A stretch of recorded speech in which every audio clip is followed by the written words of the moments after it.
இனிதான வணக்கங்கள். மிதுனம் ராசிக்காரர்களாகிய உங்களுடைய ராசிக்கு 12ஆம் மற்றும் 5ஆம் இடத்தின் அதிபதியாக சுக்கிரன் இருக்கின்றார். பஞ்சமாதிபதியாகவும் விரையாதிபதியாகவும் இருக்கக்கூடிய சுக்கிரன் 2024 13ஆம் தேதி ஜூன் மாதம் முதல் உங்களுடைய ஜென்மராசிக்குள் வந்துள்ளார். சுக்கிரன் ஜென்மராசிக்குள் வருவது ஒருவகையில் சாதகமான அமைப்பாக கருதப்படுகிறது. அதிரடியான மாற்றங்களை சந்திப்பதற்கான வாய்ப்புகள் உண்டு. ஏனெனில் சுக்கிரன் உங்களுடைய ராசிக்கு மிகவும் சகாயமானவராக கருதப்படுகிறார். அவர் ஜென்மராசிக்குள் நுழைவதால் பல்வேறு விதங்களான மாற்றங்கள் கிடைப்பதற்கான வாய்ப்புகள் உண்டு. மேலும் சுக்கிரன் தன்னுடைய சப்தம பார்வையால் ராசிக்கு 7ஆம் இடமான களஸ்திரஸ்தானத்தை பார்வையிடுகிறார். சப்தமஸ்தானம் வலுப்பெறக்கூடிய இந்த தருணத்தில் பல்வேறு விதங்களான சுப நிகழ்வுகளில் ஏற்பட்டு கொண்டிருக்கின்ற தடைகளும் விலகும். எதிர்பார்ப்புகளை பூர்த்தி செய்யக்கூடிய விஷயங்களில் இடர்பாடுகளாக இருந்த பல சூழ்நிலைகளும் நீங்குவதற்கான வாய்ப்புகள் வலுவாக கிடைக்கிறது. இது கண்டிப்பாக மிதுனம் ராசிக்காரர்களாகிய உங்களுக்கு மிகப்பெரிய அளவிலான யோகமான வரவேற்கத்தக்க அமைப்பாக கருதப்படுகிறது. சுக்கிரன் நவகிரகங்களிலேயே சுகாதிபதியாக திகழ்கிறார். 9 கிரகங்களிலேயே சுக்கிரனுடைய அணிக்கிரகமிருந்தால் மட்டும்தான் செல்வச்செழிப்புகள், வசதி வாய்ப்புகள், ஆடம்பர வாழ்க்கை ஆகிய அனைத்தும் உங்களுடைய வாழ்வில் நிறைந்து கிடைப்பதற்கான யோகங்கள் கிடைக்கும். அவற்றிற்கெல்லாம் அதிபதியாக செயல்படுபவர் சுக்கிரன். இப்படிப்பட்ட சுக்கிரன் சுபகிரகமாகவும் கருதப்படுகிறார். அதே நேரத்தில் பாவகிரகங்களின் சேர்க்கையால் அசுப பலன்களையும் கொடுக்கக்கூடிய பாவகிரகமாக கருதப்படுகிறார். இருந்தாலும் இயற்கையிலேயே சுபபலன்களை வாரி வழங்கக்கூடிய மிகச்சிறந்த கிரகமாக சுக்கிரன் இருக்கிறார். சுக்கிரன் தற்போது அவருடைய சொந்த மனையான ரிஷபம் மனையில் வலுவாக ஆட்சிபலம் பெற்று சஞ்சரிக்கக்கூடிய சுக்கிரன் 2024 ஜூன் மாதம் 13ஆம் தேதிக்கு பிறகு அவருடைய நட்பு கிரகமாக இருக்கக்கூடிய புதனின் ஆட்சி வீடான மிதுனம் ராசிக்குள் நுழைந்துள்ளார். அங்கு புதன் மிகவும் பலமாக ஆட்சிபலம் பெற்று சஞ்சரித்துக் கொண்டிருக்கிறார். புதனுடன் சுக்கிரன் சேர்க்கை பெற்று சுபத்துவ பாதையில் சஞ்சரிக்கிறார். பெரும்பாலும் சுபத்துவ பலன்களை நிறைந்து கொடுக்கக்கூடிய ஒரு பலமான அமைப்பிற்கு துவக்கத்தில் பயணிக்கிறார். சந்திரன், சூரியன் என பல கிரகநிலைகளின் இணைவு இருந்தாலும் கூட அவருடைய நட்பு கிரகமாக இருக்கக்கூடிய புதனின் ஆட்சி வீடான மிதுனம் மனைக்கு மாறக்கூடிய இந்த காலகட்டத்தில் இது நடந்தே தீருமென்று சொல்லக்கூடிய அளவில் பல அதிரடியான மாறுதல்களையும் முன்னேற்றங்களையும் நீங்கள் சந்திப்பதற்கான வாய்ப்புகள் கண்டிப்பாக உருவாகியுள்ளது என்பது மட்டுமில்லாமல் சுபகிரகங்களின் சேர்க்கையால் சுபத்துவதன்மையால் நிறைந்த பலன்களை கண்டிப்பாக வாரி வழங்குவார். சுக்கிரன் ஒரு ராசியிலிருந்து வேறொரு ராசிக்கு மாறும்போது அவருடைய பயண அமைப்பில் ஏற்படக்கூடிய மாற்றத்தின் காரணமாக உங்களுடைய வாழ்வில் பலவிதங்களான மாறுதல்களையும் தாக்கங்களையும் உருவாக்குவார். இப்படிப்பட்ட மாறுதல்கள் உங்களுக்கு யோகங்கள் நிறைந்தவையாக, அதே சமயத்தில் துரதிர்ஷ்டவசமாக நன்மைகள் கிடைக்காத வாய்ப்புகளும் ஏற்படும் என்பது மட்டுமில்லாமல் முக்கூட்டு கிரகங்களென்று சொல்லக்கூடிய சூரியன், புதன், சுக்கிரன் ஆகிய கிரகநிலைகள் பெரும்பாலும் இணைந்து சஞ்சரிக்கின்றன. இதன் மூலமாக எதிர்பாராத பல மாற்றங்களும் முன்னேற்றங்களும் கண்டிப்பாக உண்டு என்பது மட்டுமில்லாமல் 9 கிரகங்களிலேயே மிகவும் வலிமை வாய்ந்த கிரகமாக சுக்கிரன் கருதப்படுகிறார். ஏனெனில் திடீர் அதிர்ஷ்டம், திடீர் செல்வ செழிப்பு, திடீரென புதிய வாய்ப்புகள் கிடைத்தல் போன்ற அனைத்திற்கும் அடிப்படையானவராக கருதக்கூடியவர் கண்டிப்பாக சுக்கிரன் மட்டும்தான். அப்படிப்பட்ட சுக்கிரன் ஆட்சிபலமிழப்பது ஒருவகையில் சாதகமற்ற அமைப்பாக இருந்தாலும் கூட அவருடைய சஞ்சார அமைப்பு மற்றும் அவரின் கிரகங்களின் சேர்க்கை காரணமாக பல்வேறு வகைகளான அதிரடியான மாற்றங்களை கொடுப்பதற்கான சூழ்நிலைகள் கண்டிப்பாக இந்த காலகட்டத்தில் உண்டு. ஏனெனில் குருவை விட்டு சுக்கிரன் விலகுகிறார். சுக்கிரனுடன் பாவகிரகங்களின் சேர்க்கை இருந்தால் 3, 6, 11 ஆகிய இடங்களிலும் நல்லபல அதிர்ஷ்ட முன்னேற்றங்களும் மாற்றங்களும் கொடுப்பதற்கான சூழ்நிலைகள் உருவாகும். சுக்கிரன் 2, 4, 5, 7, 9 மற்றும் 11 ஆகிய இடங்களில் பயணிக்கும்போது சுபத்துவ பாதையில் அசுர வளர்ச்சிகளையும் முன்னேற்றங்களையும் வாரி வழங்கக்கூடிய அருமையான மிகச்சிறந்த கிரகமாக கருதப்படுகிறார். அஷ்டமஸ்தானத்திற்குள் சுக்கிரன் பயணிக்கும்போது சற்று கவனமும் விழிப்புணர்வும் கண்டிப்பாக தேவை. அதேபோன்று 3, 6 ஆகிய இடங்களிலும் சற்று கூடுதல் கவனத்துடனிருப்பது நல்லது. மற்ற இடங்களில் பெரும்பாலும் நல்ல மாற்றங்களை வலுவாக ஏற்படுத்தி கொடுக்கிறார். நவக்கிரகங்களிலேயே அதிகமான இடங்களில் நல்ல பலன்களை நிறைந்து கொடுக்கக்கூடிய மிகச்சிறந்த கிரகமென்று கருதக்கூடிய கிரகம் கண்டிப்பாக சுக்கிரன் மட்டும்தான்.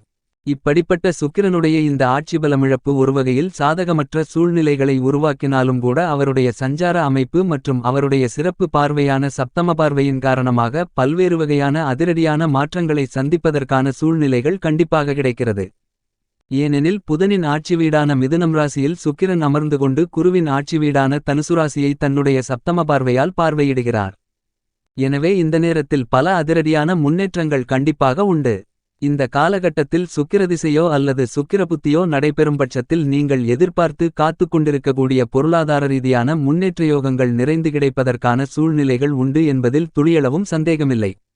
அதே நேரத்தில் சாதகமற்ற புத்தியோ தசைகளோ நடைபெறும்போது சற்று விழிப்புணர்வுடன் இருக்க வேண்டும்.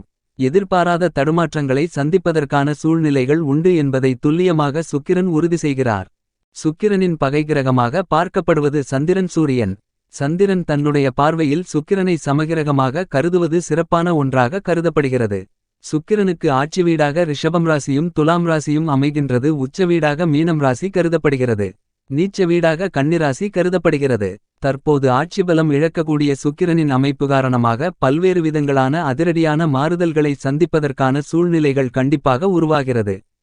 சுக்கிரனின் பார்வையில் புதன் சனி ராகுகேது போன்ற கிரகநிலைகள் நட்பு கிரகமாக கருதப்படுகிறது. ஆனால் புதனின் பார்வையில் சுக்கிரன் சமகிரகமாக கருதப்படுகிறார்.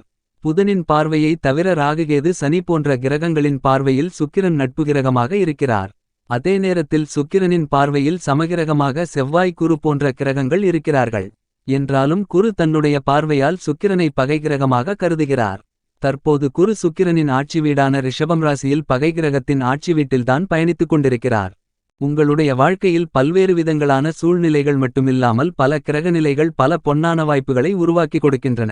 அதை தவறவிடும்போது உங்களுடைய வாழ்க்கை மிகப்பெரிய அளவில் சிரமங்களும் பொருளாதார ரீதியான பிரச்சனைகளையும் சந்திப்பதற்கான சூழ்நிலைகள் உருவாகும். இவ்வாறான சிரமங்களை தவிர்க்க வேண்டுமென்றால் கண்டிப்பாக முழுமையான மனதுடன் உங்களுடைய பணிகளை சிறப்பான முறையில் மேற்கொள்ளுங்கள். அப்போது அவற்றில் ஏற்படக்கூடிய தடைகள் தாமதங்கள் தாமாகவே விலகி உங்களுக்கு மிகப்பெரிய அளவில் வெற்றியோகங்கள் கிடைக்குமென்பதில் துளியளவும் சந்தேகமில்லை. சுக்கிரனின் அமைப்பு இப்படி இருக்கின்றபோது மிதுனம் ராசிக்காரர்களாகிய உங்களை பொறுத்தமட்டில் ராசியின் அதிபதியான புதனை சுக்கிரன் நட்புகிரகமாக கருதுகிறார். எனவே ராசிக்கு மிகவும் சகாயமானவராக இருக்கிறார் சுக்கிரன். இப்படிப்பட்ட சுக்கிரன் ஜென்மத்தில் சஞ்சரித்துக் கொண்டிருப்பது ஒருவகையில் வரவேற்கத்தக்க அமைப்பாக கருதப்படுகிறது. என்பது மட்டுமில்லாமல் விரையாதிபதியாகவும் பஞ்சமாதிபதியாகவும் இருக்கக்கூடிய சுக்கிரன் ஆட்சிபலம் பெற்று சஞ்சரிக்கக்கூடிய ராசியின் அதிபதியான புதனுடன் சேர்க்கை பெற்று ஜென்மராசியில் சஞ்சரிக்கிறார். எனவே குடும்பத்தில் பல்வேறு வகையான அதிரடியான மாற்றங்களை சந்திப்பதற்கான வாய்ப்புகள் உண்டு. முழு சுபகிரகமாக இருக்கக்கூடிய குருவும் 12ஆம் இடமான விரயத்தில் சஞ்சரிக்கிறார். எனவே எதிர்பாராத விரய செலவுகள் ஜென்மத்தில் சஞ்சரிக்கக்கூடிய சுக்கிரனின் அமைப்பு காரணமாக அபரிவிதமாக உண்டு. ஆனால் அவை அனைத்துமே சுபவிரயங்களாக மாற்றிக்கொள்வதற்கான யோகங்கள் நிறைந்து கிடைக்கிறது. உங்களுடைய முயற்சிகளில் ஏற்பட்ட பின்னடைவுகள் இந்த காலகட்டத்தில் நீங்கும். லாபங்களை தக்கவைத்துக் கொள்ளக்கூடிய வகையில் குடும்ப வருமானங்களை அதிகரித்துக் கொள்ளக்கூடிய விதத்தில் இந்த காலகட்டத்தில் பல புதிய வாய்ப்புகள் கிடைக்கிறது. வீண் விரய செலவுகள் கட்டுக்குள்வரும். சுப செலவுகள் அதிகரிக்கும். உறவினர்களுக்கு இடையே ஏற்பட்டு வந்த பகை உணர்ச்சி விலகும். இந்த காலகட்டத்தில் உங்களுக்கு நல்ல திருமண பொருத்தங்கள் அமைவதற்கான வாய்ப்பு உண்டு. காதலர்களுக்கு காதலில் வெற்றி கிடைக்கும். குடும்பத்தின் சூழ்நிலைகள் மகிழ்ச்சிகரமாக அமையும். என்றாலும் மந்தமான சூழ்நிலை நிலவுவதற்கான வாய்ப்பு உண்டு. எனவே சற்று விழிப்புணர்வு தேவை. சனி ராசிக்கு 9ஆம் இடமான பாக்கியஸ்தானத்திற்குள் ஆட்சிபலம் பெற்று சஞ்சரிக்கிறார். 9இல் சனி ஜென்மத்தில் சுக்கிரன் என 2 கிரகங்களுடைய அமைப்பும் அலுவலகம் ரீதியான மனநிம்மதியை பெற்றுக் கொடுக்கக்கூடிய சிறந்த அமைப்பாக கருதப்படுகிறது. உத்தியோகத்தில் உற்சாகத்தை அதிகரிக்கக்கூடிய வகையில் சகபணியாளர்கள் மேல் அதிகாரிகள் என அனைவரிடமும் நல்ல இணக்கமான சூழ்நிலை கிடைப்பதற்கான யோகங்கள் உண்டு. உத்தியோகத்தில் பல சலுகைகள் இந்த காலகட்டத்தில் நிறைந்து கிடைக்கும். வெளிநாட்டு வேலைவாய்ப்புகள் உள்பட புதிய முயற்சிகளில் வெற்றிகரமான பல யோகங்கள் நிறைந்து கிடைக்கிறது. எதை செய்தாலும் அவற்றை சிறப்பாக செய்வதற்கான சூழ்நிலைகள் உண்டு.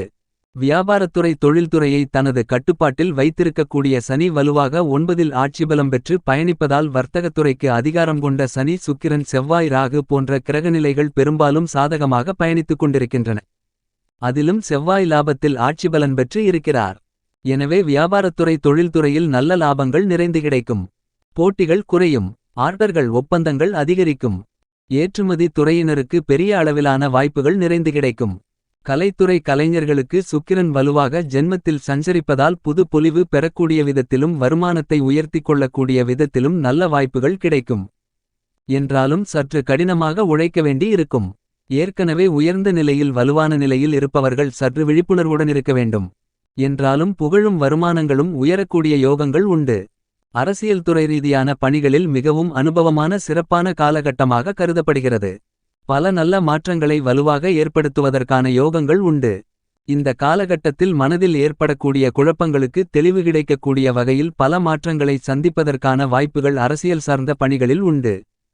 மாணவர்களின் கல்வி சார்ந்த சூழ்நிலைகள் நன்மைகளை பெறும். சுக்கிரனுக்கு சமகிரகமான செவ்வாய் லாபஸ்தானத்தில் ஆட்சிபலம் பெற்று வலுவாக இருப்பதால் விவசாயம் மற்றும் கால்நடை வளர்ப்பு சார்ந்த விஷயங்கள் சிறப்பாக இருக்கும். பழைய கடன்களை அடைக்கக்கூடிய யோகங்கள் நிறைந்து கிடைக்கிறது. புதிய நிலம் வாங்கக்கூடிய யோகங்கள் உண்டு. குடும்ப ரீதியாக நிர்வாக ரீதியாக சந்திக்கக்கூடிய பிரச்சனைகளை பொறுமையுடன் எதிர்கொள்ள வேண்டிய காலகட்டமாக கருதப்படுகிறது. இந்த காலகட்டத்தில் குடும்ப உறுப்பினர்களுடைய ஆதரவு உங்களுக்கு சிறப்பாக கிடைக்கும்.